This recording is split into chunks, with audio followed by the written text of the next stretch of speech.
Good day and welcome to Medicine Health with Dr. Paul Anderson. That's me. I'm Dr. Paul. And today we are going to be talking about dealing with your diagnosis and not despairing.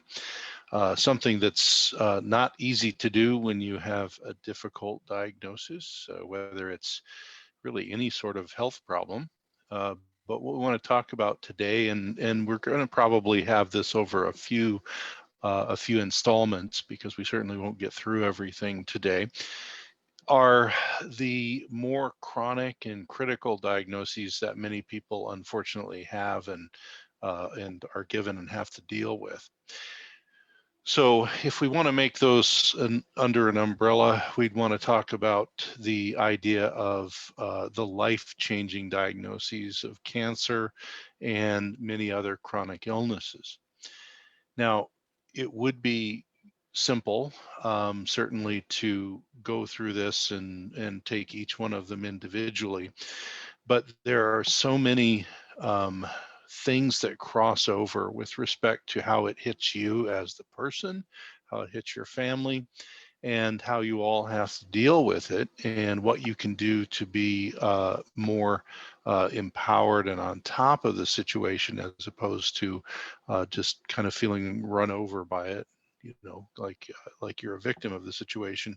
There's a lot of things that can be done. It doesn't make it any better or any easier, but it can make your outcomes better in the long run.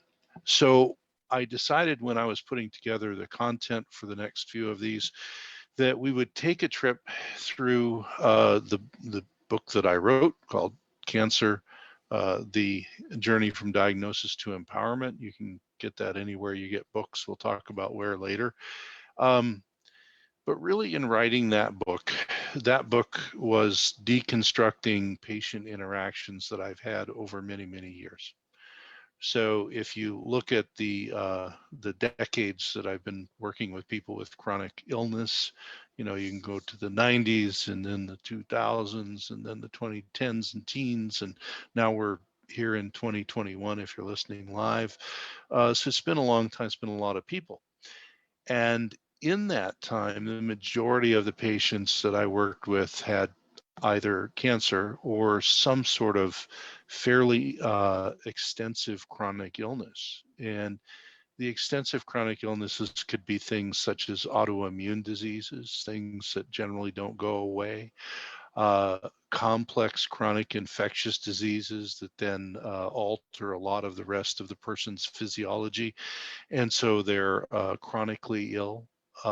Chronic diseases like chronic fatigue syndrome and fibromyalgia and all of the depths of what that means, many, many things. And what they have in common with each other and with diagnoses of cancer is that they are a life-changing disease. They make your life never the same again, generally.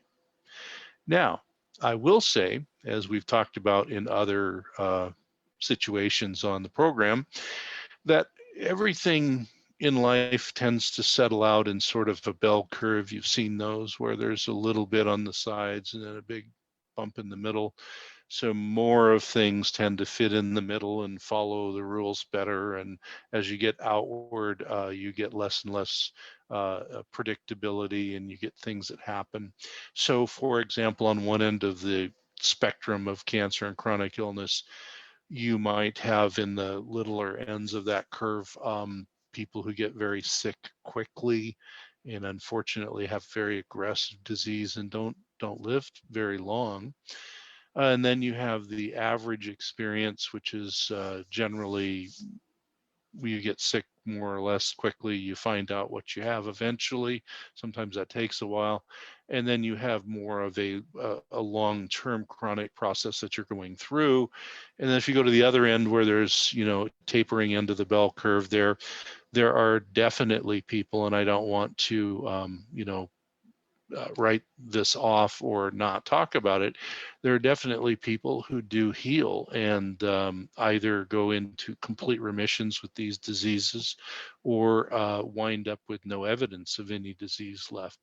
So you do have an opportunity for all of these experiences. But what I can say from those many decades of dealing with patients who are chronically ill is the majority of people are somewhere in the middle. So yes, certainly we have, the very tragic cases where something comes on very rapidly and there's not really time to work on a lot, and they're either completely disabled or passed away rather quickly.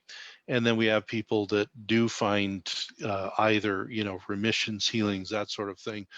But most of the people, there is one or the other way of getting diagnosed, and it's not our topic today to talk about that, but anybody who has been around, or anyone who's had a chronic illness, whether it's cancer or something else, or who has had that themselves, sometimes they've had the experience where it was diagnosed rather quickly.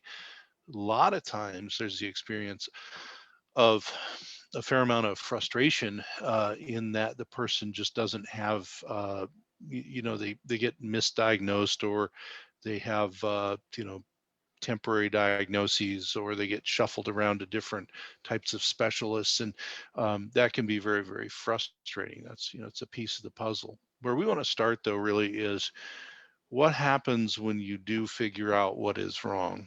You and your healthcare team, whatever that may be, come up with a firm or pretty firm diagnosis, and you've been given a diagnosis, and you have leukemia, you have lymphoma, you have breast cancer, prostate cancer, colon cancer, whatever, or you have been told you have lupus, or you have Crohn's disease, or colitis, or ankylosing spondylitis, or you have been told you have the aspects of chronic fatigue syndrome, or some other chronic complex illness involving a lot of infections, etc.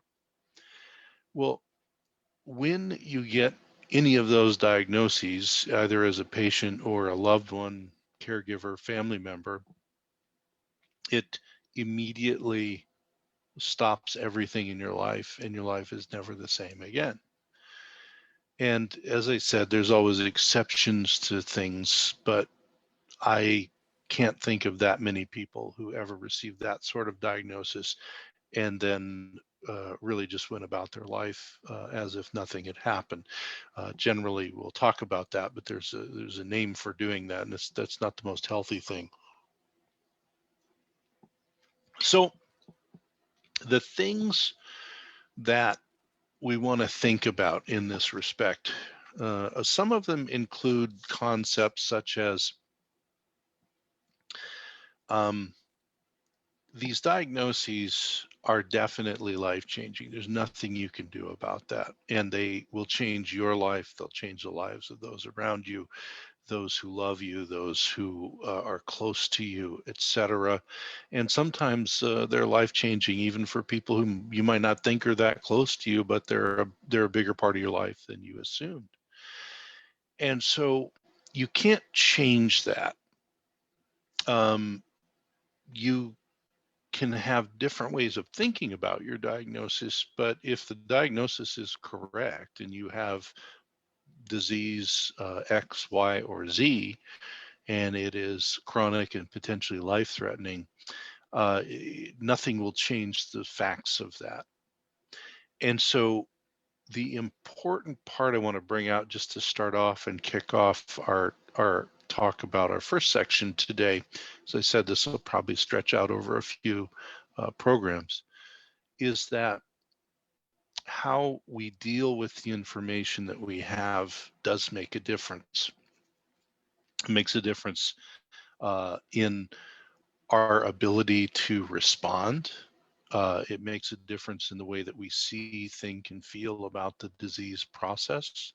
Makes a difference in the way that we deal with the disease inside ourselves, or if we are a caregiver or a loved one, how we deal with the other person and how that makes us feel. And although it won't be a big topic of things we talk about today, one of the things that came out just in life and dealing with all these patients, but I decided I really wanted to put in the book, is there actually is a medical benefit to getting past the shock of all of this and the trauma, and becoming what some people would say is, on top of their diagnosis, or empowered in their diagnosis, or there's other words to describe that. And you may think this is sort of obvious and doesn't even need to be said, or you might be surprised by this, but there's actually medical research that shows that a lot of critical factors in that are predictive to your quality of life and overall treatment response and all these other good things, a lot of those critical factors are improved when you have somebody who is empowered within themselves as a patient. And if you can do that as the caregiver, it's even better. So a lot of the discussion starts with the idea that this is a life-changing moment when you're diagnosed and things are never the same again. And obviously you're going to have to go through a lot of things to process all of this. But how you think about it and how you internalize it, and how what we want to talk about is how you process it from A to Z, makes a huge difference in outcomes such as quality of life, sometimes length of life, and in some real linear sorts of things medically, such as more empowered patients have better pain management, pain control. More empowered patients generally have statistically better responses to therapies. And that seems, interesting to, some people who haven't thought about this or don't think about it in this way.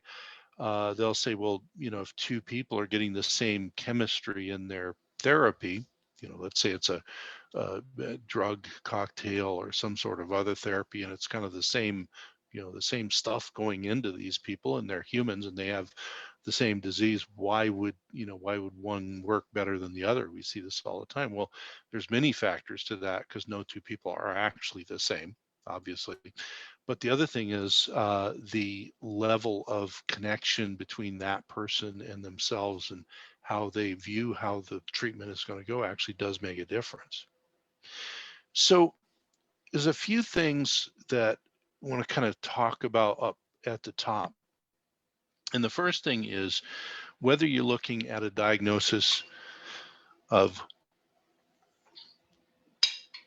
cancer or a severe chronic illness, you, as I said, have this moment where it all comes to you, what's going on, and your life is never the same again.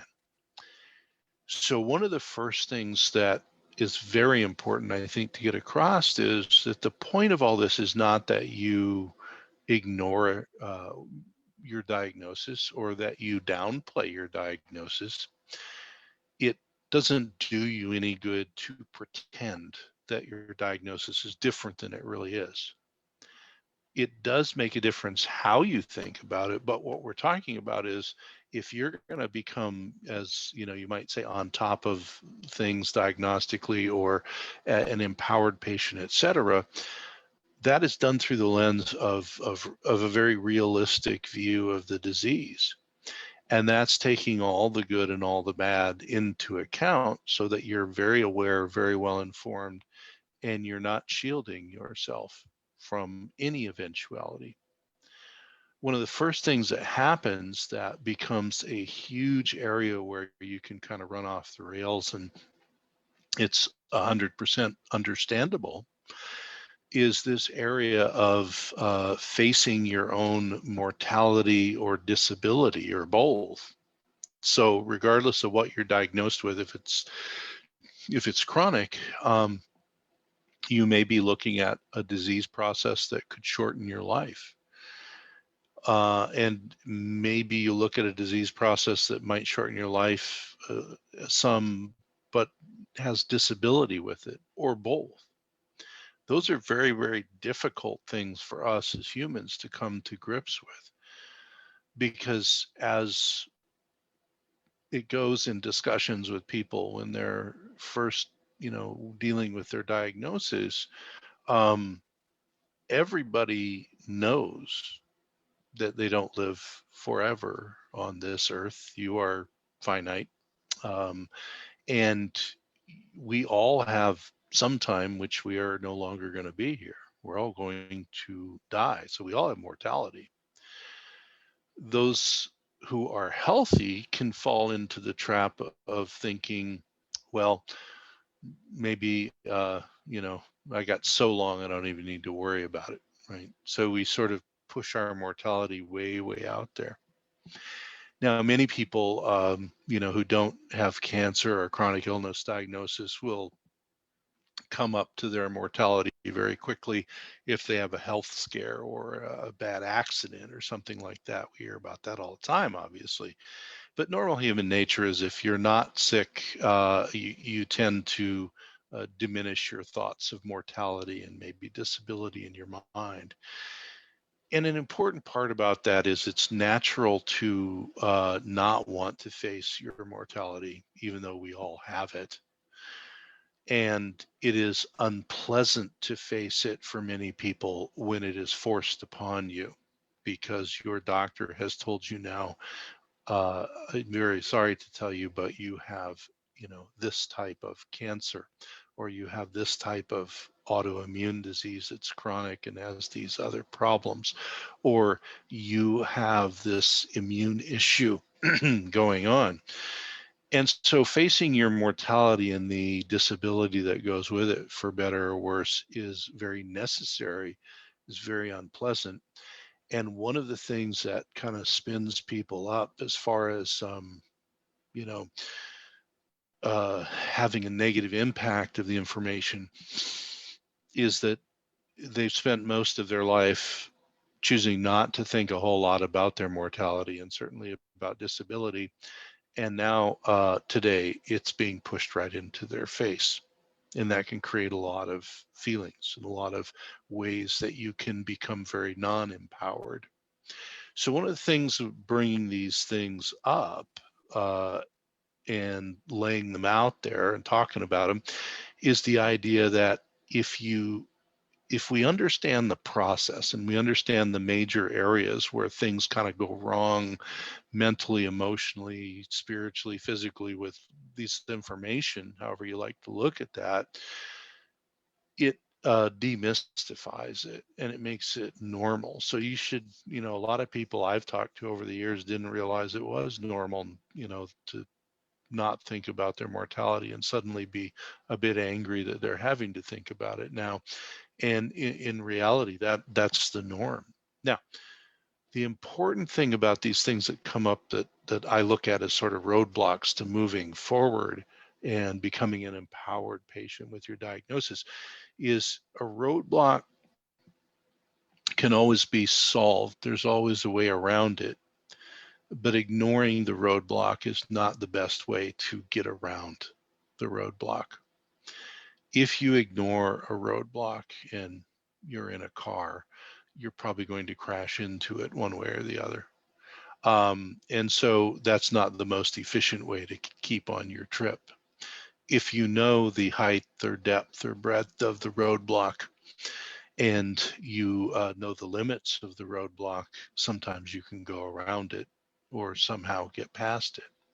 Well, it's the same way with these things.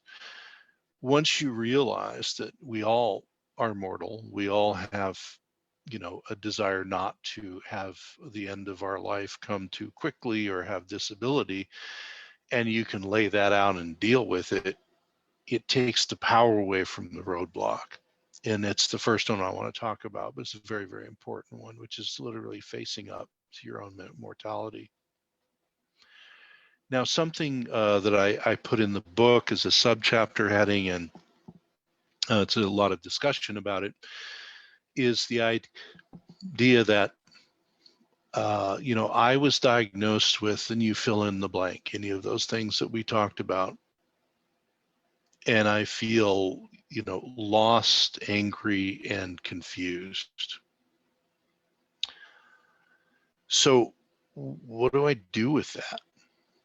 Well, it's as a second roadblock to talk about. The first is sort of getting the idea out there that, we're all mortal and we all should think about our mortality at least a little bit. But when we're diagnosed with a chronic or lethal illness, it brings it right to our face and we cannot get away from it.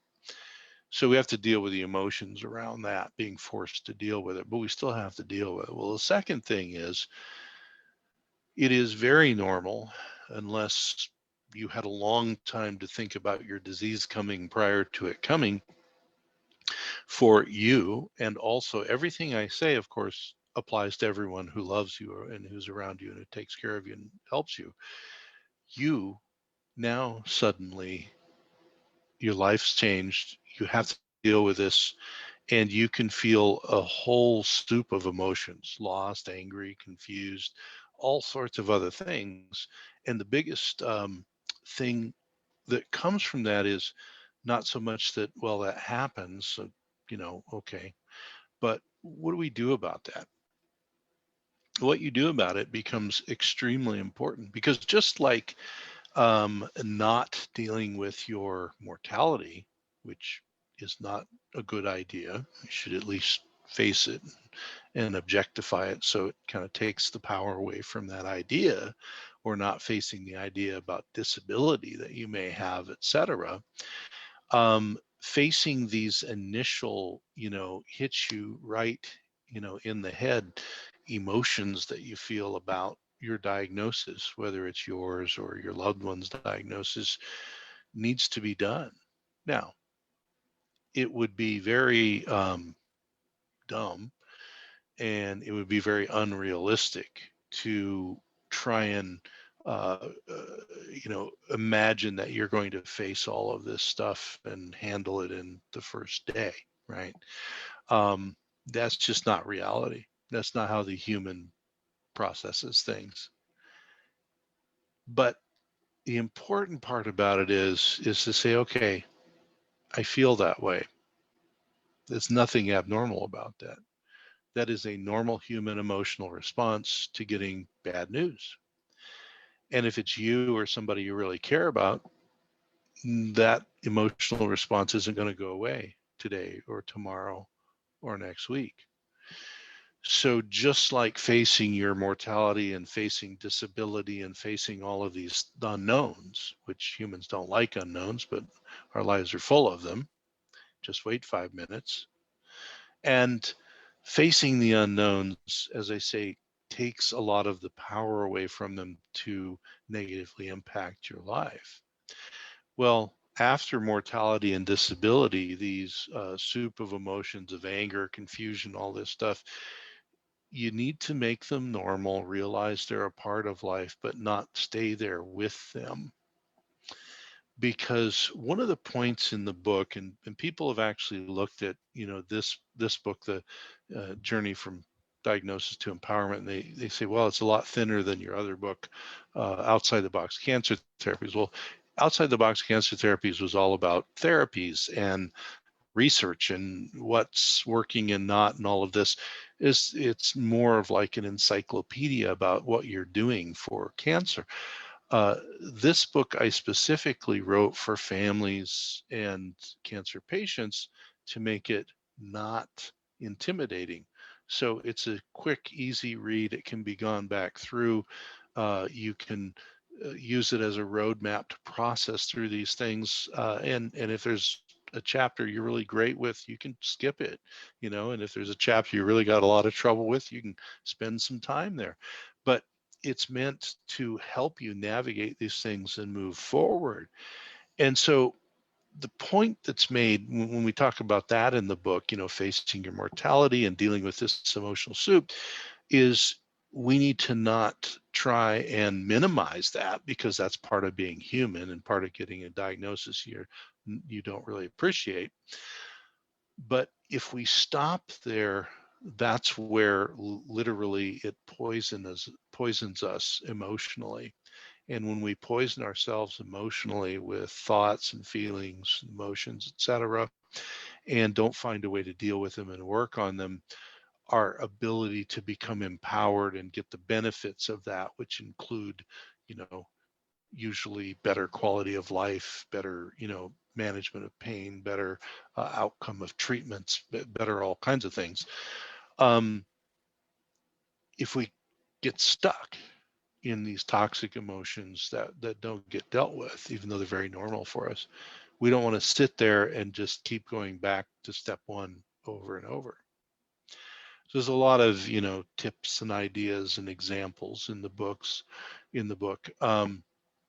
One thing that I did that the editors encouraged me to do to make it a little bit more, a little less manual. So it's sort of like a how-to manual, but it's also got some depth to it, I think, emotionally, is I told the story of two different patients that handled all of this very differently to sort of illustrate, what would it look like in a patient who gets stuck and kind of has this poisonous relationship with their diagnosis that doesn't help them, and what would uh, it look like for somebody who has a very terrible initial reaction to their diagnosis, as we all would, but does find a way to work through it and work beyond it. So one of the things I wanted to make sure we got to today, and thankfully we have the time for it, is there has to be some way. So I'm telling you, okay, so the first couple of things you're going to be forced to face when you get a hardcore diagnosis, whether it's cancer or chronic illness, et cetera, is your mortality, potential for disability, and then this mixture of emotions. It's very, very human and very realistic, but, can be unique to you. So how is it? Is there a way to think about this where you can start to move past what's going on and get get a foothold around a way to process as you go and then move forward, as opposed to processing a bit, getting discouraged, and recycling back to the beginning? Because one of the things that can be very um, deleterious, very unfortunate for your progress, is if you just simply get stuck and don't have the tools, or maybe the understanding, or maybe some just sort of external help to take you past where you're at. And so the point of the book is to try and leave a roadmap and some, trail of breadcrumbs for you to follow. Well, one concept that I found just from watching people and giving people unfortunate diagnoses and walking through them through that with them, or having people come in who had already received the diagnosis and we were working with them to do certain things, etc. Um, in looking at that, what struck me over all those years I had mentioned was there was a pattern that people went through, and it very much mirrored a pattern that has been written a lot about with respect to grief and loss. Because in a sense, if you are told that you now have this diagnosis of a disease that could shorten your life, give you disability, change everything, or a little of all of the above, you're grieving the life that you thought you had before. So in a sense, you have grief to deal with. But the reason that I included the Elizabeth Kubler-Ross stages of grief, which almost everybody is aware of, talk about it a lot in the book, and they're very, you can look them up online, you get a lot of information about it. The reason I use them is not because they're flawless. There's no way of dealing with things or situation that's flawless, but they really do match what I saw people go through when they would get these diagnoses.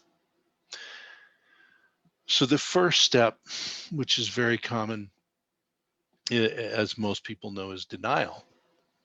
It's the first stage.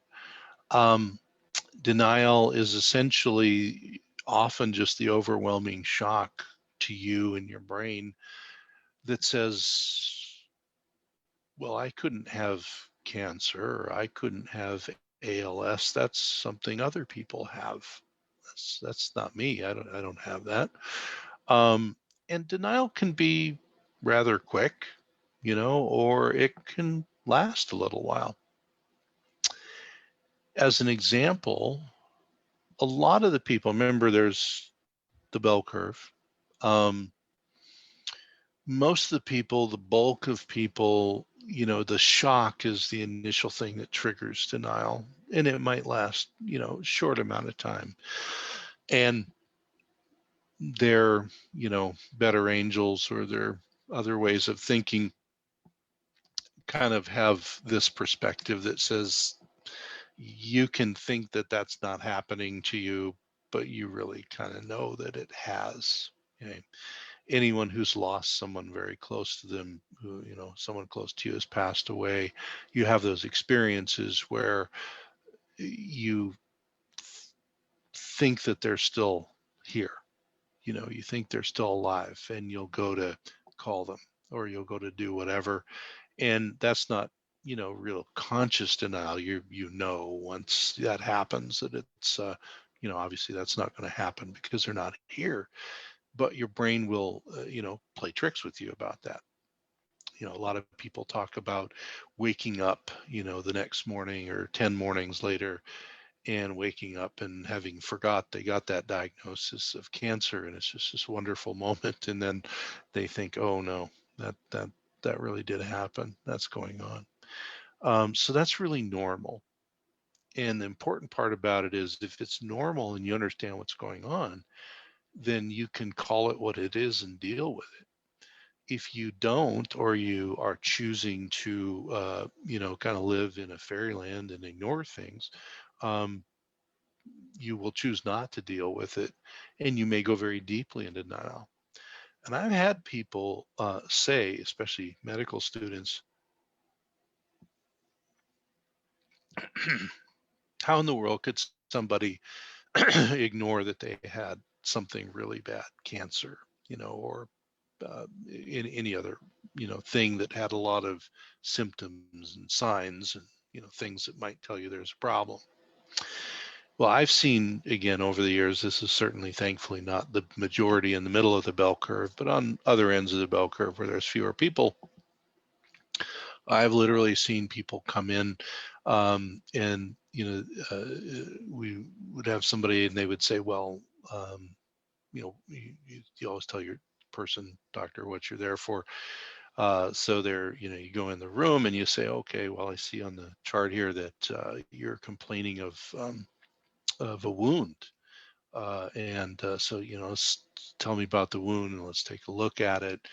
They'll say, yeah, I've had this wound, and I've been treating it, and it's not getting better, and I've been treating it for, fill in the blank, 2, 3, 4, 5 years in some cases. And you go to take a look on the examination, and I have literally seen cancer that had grown not only on the outside of the body, but all the way through the chest wall and pushing in on the lungs, and all kinds of things that go on that any other person, even who didn't know what cancer looked like, would look at that and say there's something very, very wrong there, and something should be done about that.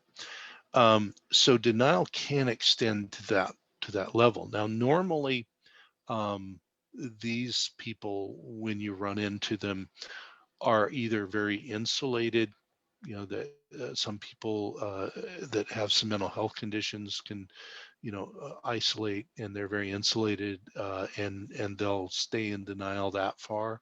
Most people who are around others someone will eventually say, you really should go get that checked out. But that's how bad it can be. So while most people, denial is just this sort of natural, gee, that's news I didn't want to hear, and my brain is going to tell me for a while that I don't need that news, um, they will get past it. But you do need to know it's very normal, and it's usually the first thing when the shock hits you. The next thing, which sadly I've seen a lot of people kind of get stuck in. So yeah, we talk about getting stuck. These are main roadblocks, right? Um, the second phase that usually happens is the rebound from denial, which then is anger. And anger can be just so poisonous to you. Now, anger is a very realistic and rational response to being told that you have a disease that will shorten your life, give you disability, or a bit of both. It is not irrational for you to feel angry about that. As a matter of fact, if somebody has a diagnosis like that that's chronic and life-changing and generally negative, being angry is something you would expect at some point. Because again, you lived your whole life up to this point believing you did not have this problem, and suddenly you do, and now it's settling in, not just that you're dealing with mortality and disability, but all the little details about how this is going to affect you, how's this going to affect my family, how's this going to affect my income, how's this going to affect my ability to do things. All of that's going to change. And just like denial, it's usually a spread of, like I like to refer to the bell curve, but it works. The majority of people, it's a normal response. They may have to work with somebody to deal with the anger, et cetera, but it becomes something they can get past. But again, I have seen people, again, if you go to the, other ends of the bell curve, I talk about this in the book actually as an example.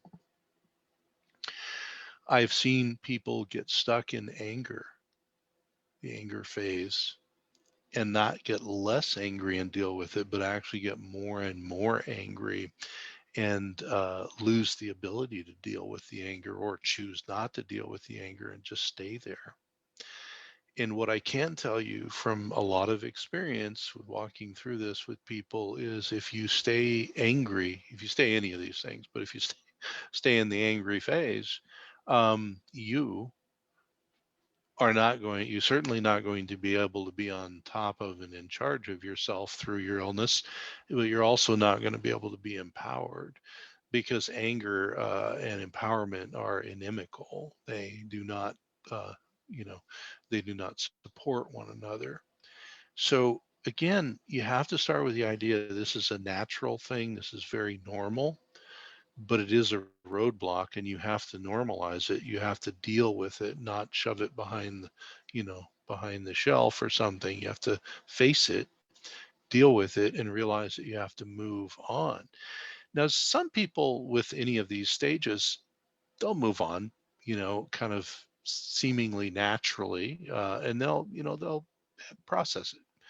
And one of the things to talk about in the book is, hey, a lot of people process things because maybe they've had experience in that area and they've done some work to realize that their anger response, is natural and it's a righteous anger response, but also they have some tools to deal with it when it happens.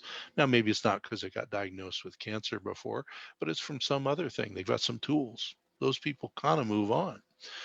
But the people I've seen where they get stuck there, um, it literally becomes a poison. Denial can become a poison too. It can delay you from doing the right things and all this stuff.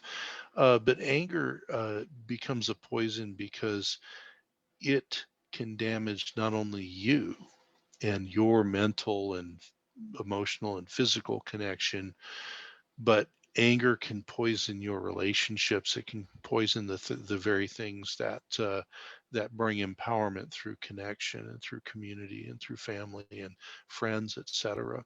It can be a way that you insulate yourself, and that definitely happens. So again, there are tools and resources for looking at these different areas, but normally you go from the denial phase to the anger phase, and then if you've been through this, bargaining can happen to a greater or lesser degree depending on how your brain is processing things. But bargaining is just the idea that, well, I'm, and bargaining can actually lead to some things that aren't all bad. But I'll just give some positive examples of, I've had, people get a bad diagnosis, something chronic, cancer, etc., and they will suddenly completely revamp a lot of lifestyle things. They will change the way they eat to be very, clean and healthy, and they'll start to, exercise, to do all the things, that grandma told you were supposed to do all along. and that can be very good. When it's not as good as is when it's connected to an if then sort of statement in the back of the mind, which is, well, if I radically change the way I'm eating, then maybe the cancer can just go away, or maybe my multiple sclerosis will just go away. And it's important to know that those diet and lifestyle things can be remarkably world changing. And I have seen actually people go into remissions of diseases doing those things, but your motivation has to be that you're doing it for the sake of you and your health, not because you're making some sort of bargain. And so a lot of times people think of bargaining as, bargaining with God, with a deity, or something on that level, and that certainly is one way that it's done.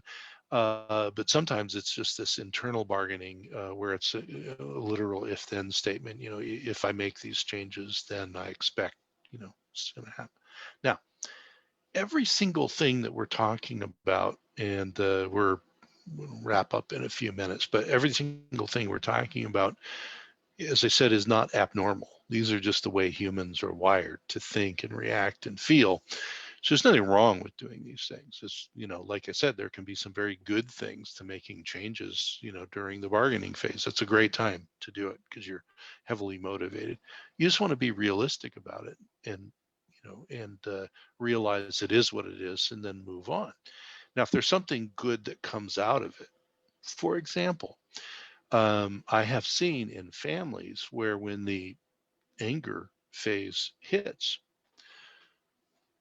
it could be the patient, or it could be their loved one, or both.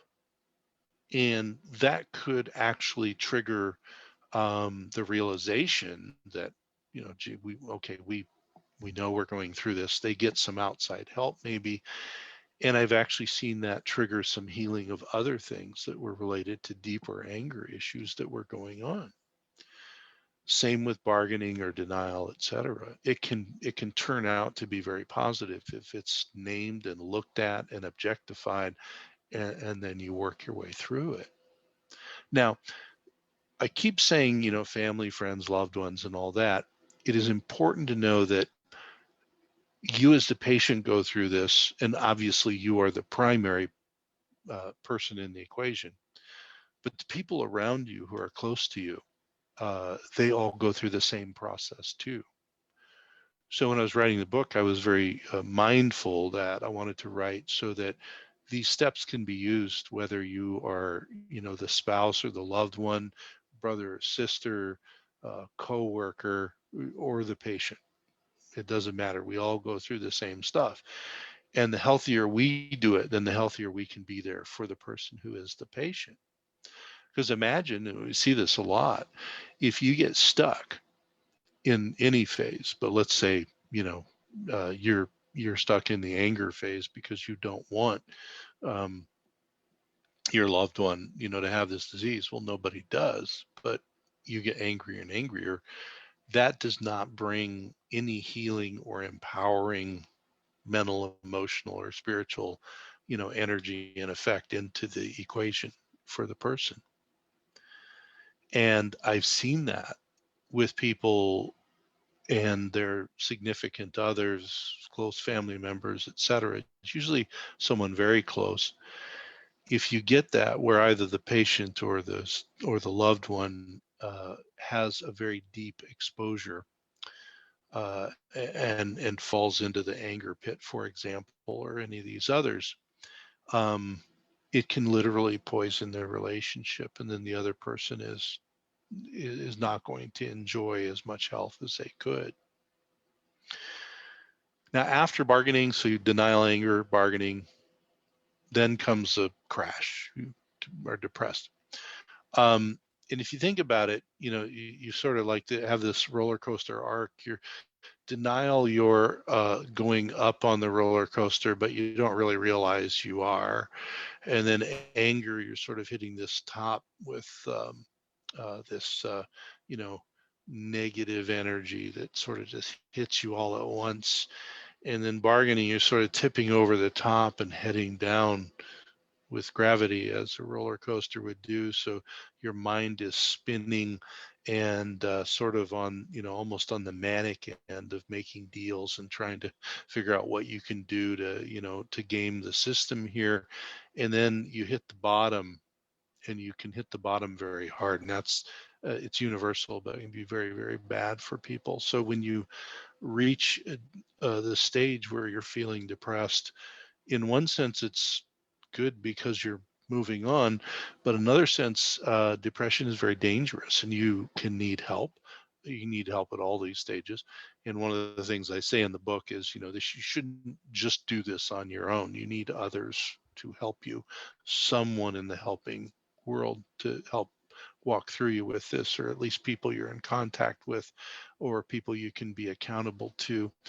And depression is not only expected, but is very, very normal, because you've gone through this roller coaster of being diagnosed and having that wash over you and your mortality and disability and all these things. And now it's just like, man, I don't know if I have the energy to deal with this and to move this forward.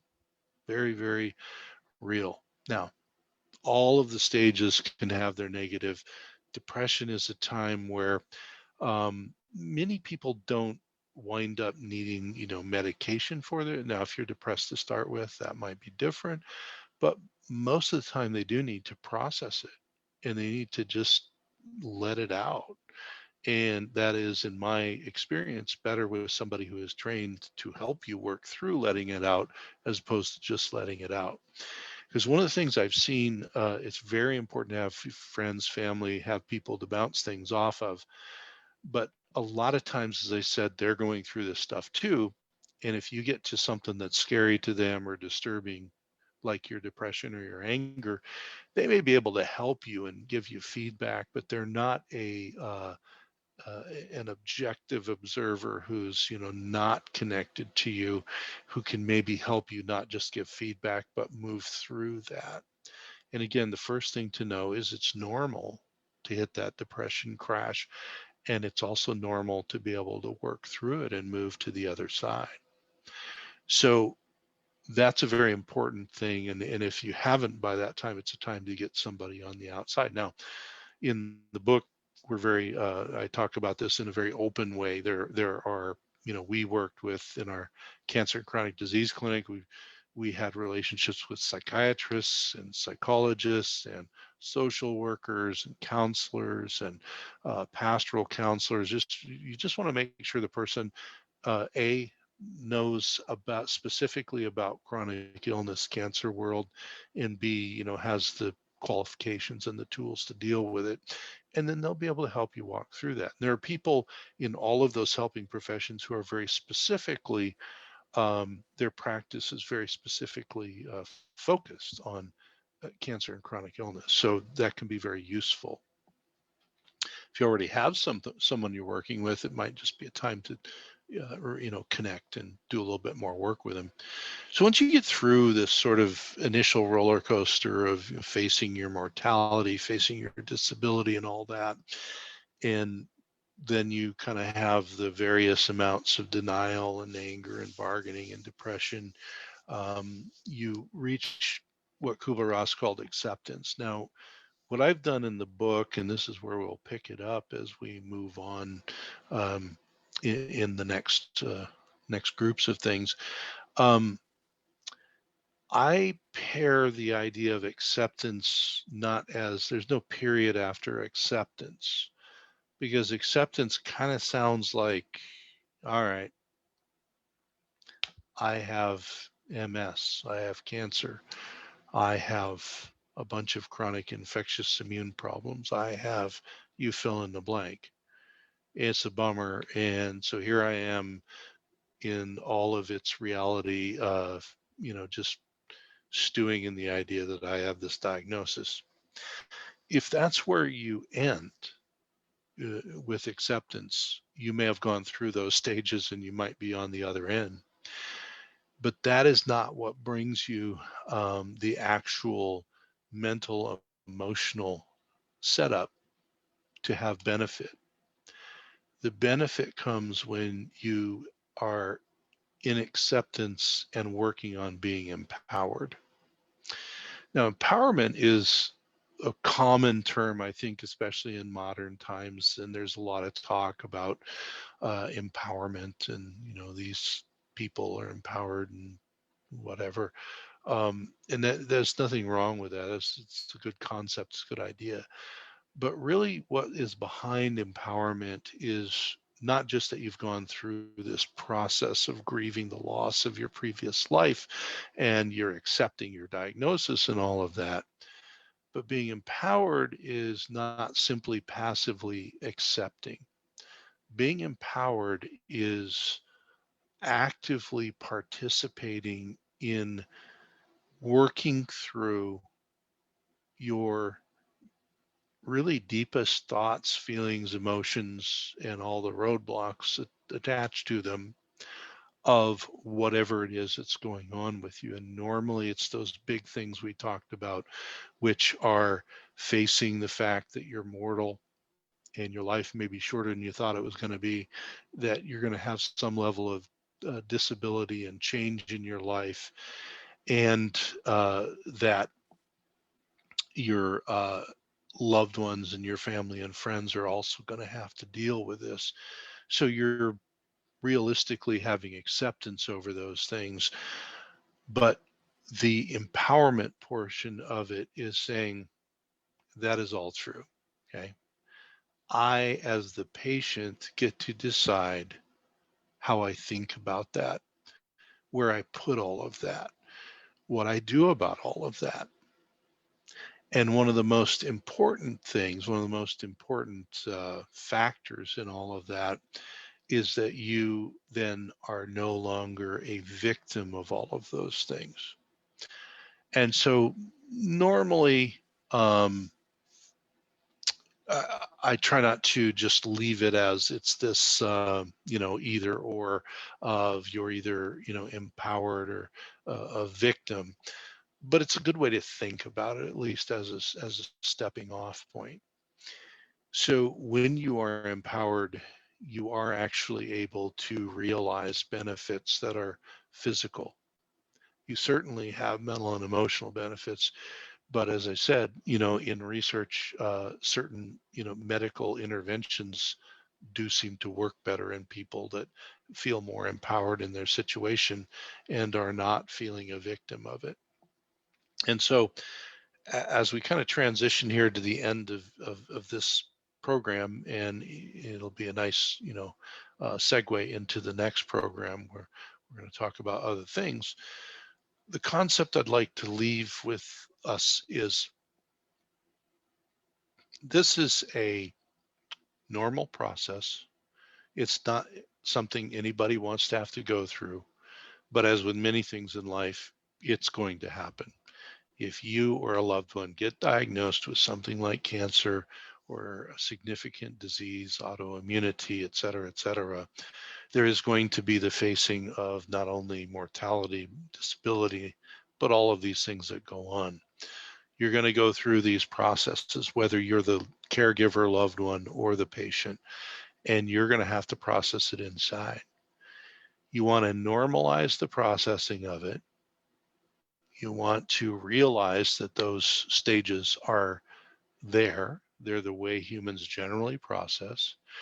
And you want to objectify the process to the degree that you know that this is something that does not last forever. It's a part of getting you from the shock of being diagnosed to being able to be empowered and involved in your care and in your health. And so once you realize that it's not mysterious, it's not unique to you, it's not malevolent, it just is what it is, then you can literally become on top of it. And then you can work towards becoming empowered so that then you can gain all the benefits possible uh, of the empowered patient. So that's why I like to not end with the idea of acceptance, which certainly is, it's the last stage generally that they write about. because that is the place after, depression and bargaining and stuff where you wind up and you're sort of realistically accepting that this is going on. In the case of a major health event, it has changes in your mortality and your ability, disability, etc. You really need to think about the idea that acceptance is the gateway now to working on empowerment. So at this point in the book, this basically takes us, by the way, through the first two chapters of the book. We go to, okay, I've got all this idea, you've talked about this top down, I realize what's going on. What am I supposed to do with this? How am I supposed to process this? How do I think and feel? And we do realize that there's a difference in the way all of us do this. No two people do it the same, but that's the basic roadblock. Now we can take the movement to realistic acceptance and turn it into empowerment, which is where I want to go in our next session. Now, really quickly, because we're going to get kicked off the podcast here any moment. Want to just talk about where you can't get the book. So there's the book, Cancer, The Journey from Diagnosis to Empowerment. Dr. Paul Anderson, that's me, I wrote it. A very easy read, very easy for friends and family to wrap their heads around and use. And you can go back and recycle stuff if you need to. But the new website, DRA, like Dr. A, DRA Now, N-O-W, dranow.com, is a gateway to all of these things. We've got the newsletters and all kinds of things up there. There is a website called DRA Books, B-O-O-K-S, and on there's a portal to all the ways the book is. So the book is in electronic formats like Kindle and e-readers. It's in audio formats like Audible and the other audio formats you can get.